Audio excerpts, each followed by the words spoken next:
Good morning, and welcome to a Saturday morning lift with Rydog.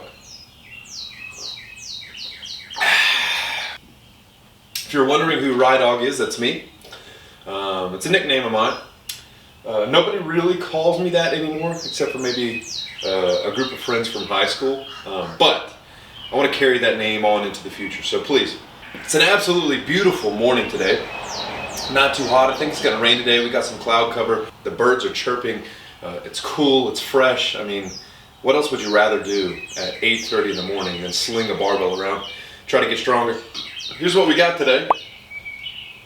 Hopefully I'm in a space where I can make a cool little graphic for you to see. So we're going to down this pre-workout. This is pre-workout. This isn't coffee. I just thought the coffee mug would look and fit the aesthetic of the Saturday morning lift a little bit better.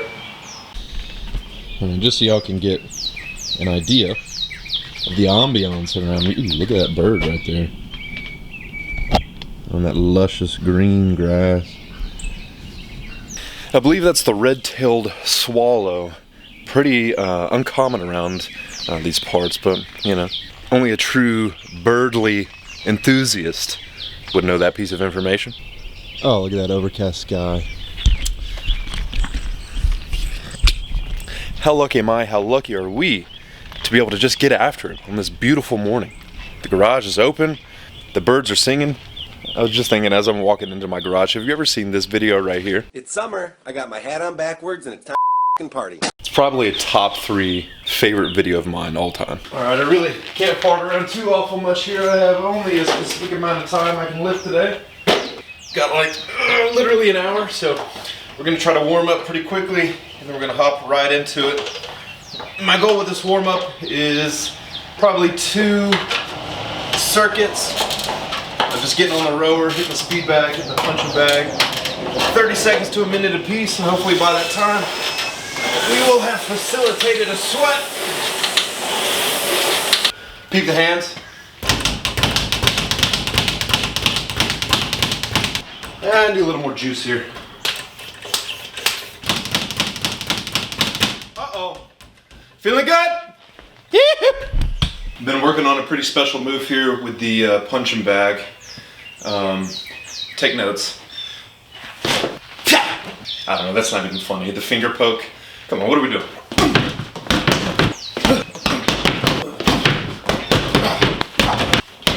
Real easy warm up. Run through that gamut one more time, 30 seconds apiece. Then I'm going to start jumping, and we're going to get into the workout. Alright, first thing, I've already done 1 set of extensive jumps. I'm going to do another set. I got 2 sets of 10.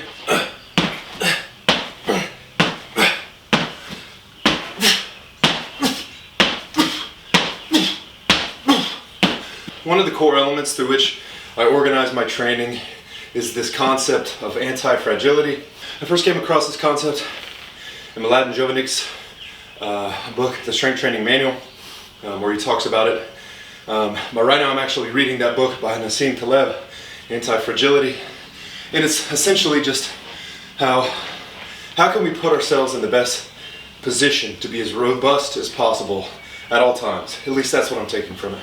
And although this book isn't like directly related to training, you can absolutely apply this concept to training and have it work really well for you. Just like superficial thoughts without getting too deep, the idea is how can you set yourself up such that your body is going to be as robust as it can be through training. And in doing so, then you can also have like a little bit of variability in your program and not be so neurotic about it. So he calls it the barbell strategy, where you have 2 extremes. One extreme is like risk, and the other extreme is a lot of safety. So if you program in a way that just kind of integrates all the common heuristics that we know about strength training, progressive overload, good frequency of training, and for me, making sure that I am training all the qualities that I want to train, so like jumping and sprinting and power, strength training, hypertrophy training, cardiovascular training, like all of that stuff, then you can have a little bit more fun over here with the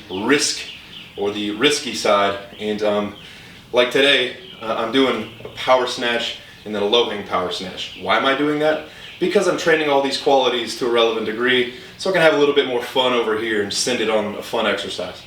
All right, now we're gonna do a little bit more of an intense jump. It's not that intense, but we're gonna do a broad jump to a vertical. Gonna do 3 of these.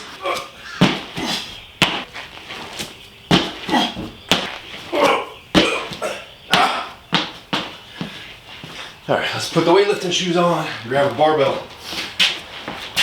Probably one more point I can make about that before we move on is a lot of the content we see in social media right now regarding training is that of optimize your program to the nth degree. And I even want to say there's a section in the book where Mr. Taleb states that optimality or optimization is inherently fragile. So let's say that I spent all this time creating this optimal program. That optimal program has to be done the exact way it's written in order for it to be definitively optimal. And a program like that, in my opinion, doesn't give you as much room for flexibility and adaptability, and therefore is inherently fragile. And probably makes you a little bit more neurotic if you're unable to complete the program in its intended manner, right? So like today, for instance, I'm not generally training on Saturday mornings, but yesterday when I got home from work, I just wanted to chill with the family and hang out. So instead, I decided to move that day to today, this morning, so I could have a good workout and have some fun. Is that optimal? Well, from the paradigm of someone who's creating an optimal program, maybe not, because you're supposed to do those sessions on the day that they were intended for whatever reason. But because I'm training in a way where I am just trying to apply those heuristics as well as I can, and then just sort of let everything fall into place, like I have no qualms about this. So optimization, inherently fragile, because the minute something goes awry that is against the plan sort of falls apart, much more than a plan that is just hedging your bets, checking some boxes, and gives some room for some flexibility. Unless you're an elite athlete and your training or your well-being revolves around your training and your performance, I encourage you to try the latter, to have training that is a little bit more flexible, and in doing so, your training and your consistency to training will be more robust and you'll be anti-fragile. Because you're still going to get these sessions in. Life happens, right? Here we go. Enough of that.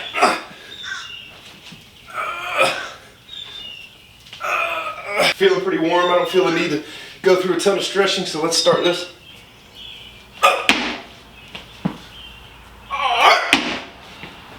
I'm going to climb this ladder pretty fast. I got 6 sets of the power snatch into a low hang power snatch.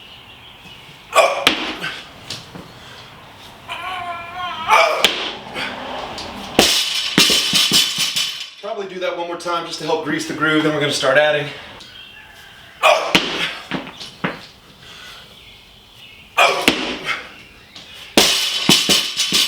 This concept of anti-fragility is a main filter through which I picked the exercise for this session, and in consequence, the exercises for all the other sessions. I can only train realistically 3 good days a week right now. Trying to manage a really high frequency with all the things that I want to train is tough. So with this concept of anti-fragility in mind, I'm just trying to train every quality or every exercise that I want to train once a week right now, at minimum. So this is my day to snatch. It's my day to do an upper body press. My day to do some upper body hypertrophy work. We're going to do some curls and some tricep work. And then I think we got some forearms also. All of those things aren't really on any other day in the program because there's no room for it. I don't want to sacrifice them entirely, so I'm just going to do it once a week because that's what I have time for right now. Is it optimal to try to grow my snatch or my bench? Probably not, right? But in this busy season of life, I'm at least maintaining them, or maybe making small amounts of progress, who knows?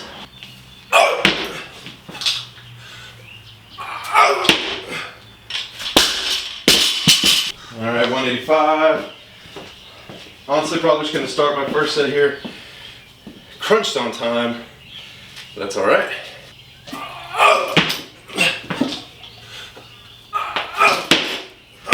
Woo.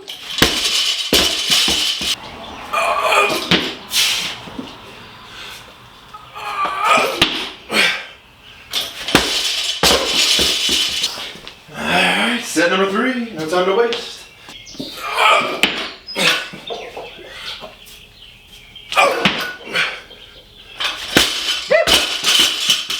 Another way that this concept of anti-fragility manifests itself is that, at least in my experience, you just try to keep things as pragmatic as possible, right? And so, like, I'm considering this my power training for the day. Then I'm gonna get into some strength training. And the discerning element between those two is just the velocity of the barbell. This barbell is moving much faster than the next exercise is going to be. And so, again, just from a pragmatic perspective, not diving too deep into theory, that's good enough for me to check the box on power training.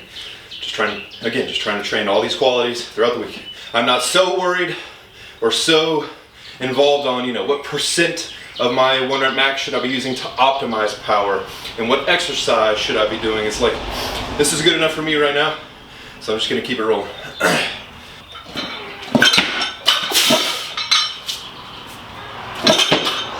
Woo-hoo. Your boy's starting to feel crisp. I like it. Generally, I have this unrelenting urge that if I'm like going up to 225 or like 315, I have to put on the other 45, you know what I'm saying? It has to be 2 plates, or it's not really 225. But being so crunched on time, I'm gonna forego that urge. Oh, it's killing me.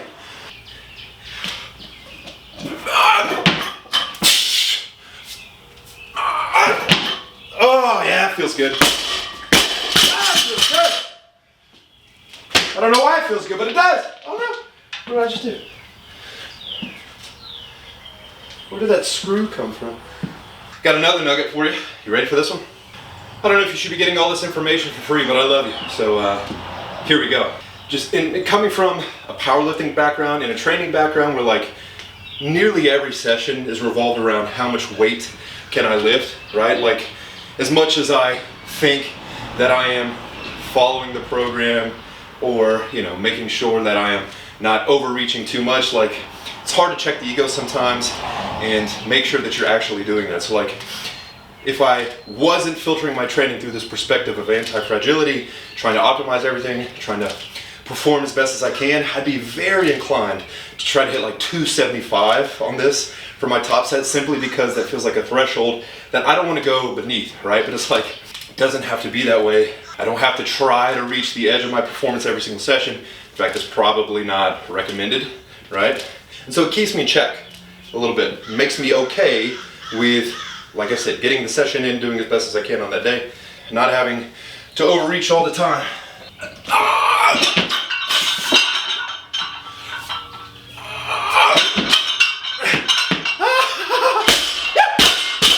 All right, I'm gonna move on to the bench press. I'm only gonna show you the last set. I've got 4 sets of 7, adding weight each set, maybe except for the last 2 sets. Trying to reach an RP of like 9 for those last 2.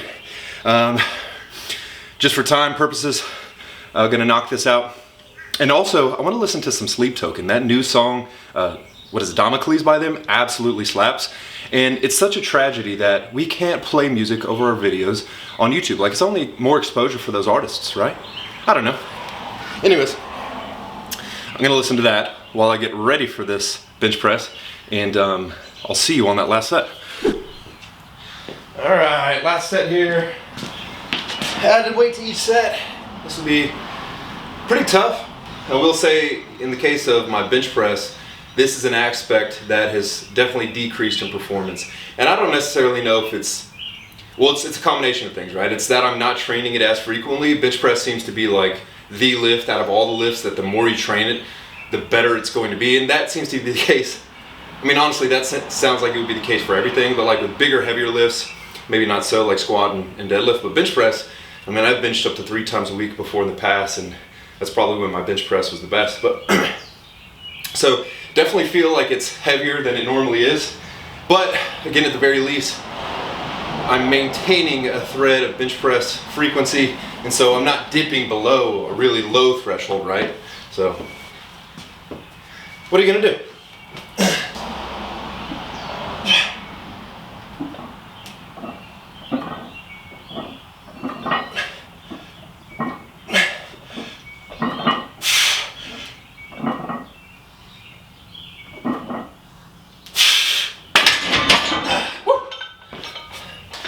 Alright, just to round the session off, got a few upper body isolated, like single joints exercises I usually do 2 sets here to around failure. I'm just gonna do 1 set on each. For time's sake. So let's smoke these.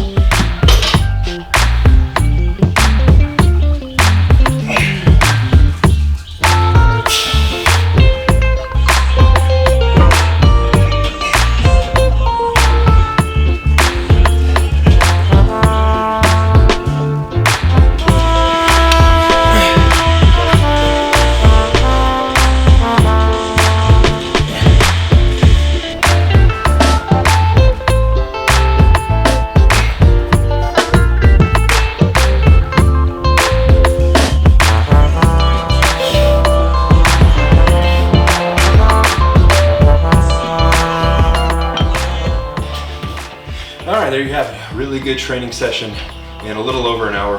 Now I'm ready to have a great rest of the day. Not many things I'd rather do on a Saturday morning than lift some weights and sling some tin. Fishing would probably be the only other thing, but lifting weights is a very close second. Just to beat a dead horse even more, because we're able to extend our thoughts so far into the training process, it can make it seem like if you aren't optimizing everything to the nth degree, that your training isn't going to be productive. And it would be silly to think that if your training isn't optimized all the way and you had a session like this, that you wasted your time or that you didn't make any gains. It's like, this was a really good training session. I came in, I did what I could, I did what my schedule allowed me to do, and there's really not much else to say, right?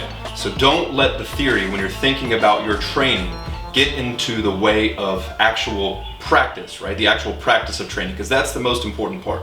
It's important to marry those two things, right? Like, have a solid understanding of the theories that you want to integrate within your training, but realize that those theories only extend themselves so far into actual practice. And at some point, you're going to have to cut that off and say, okay, what can I actually do consistently and continue to be productive with? So, hope you have a great rest of your day. Hope you have a great rest of your weekend. And as always, training is fun.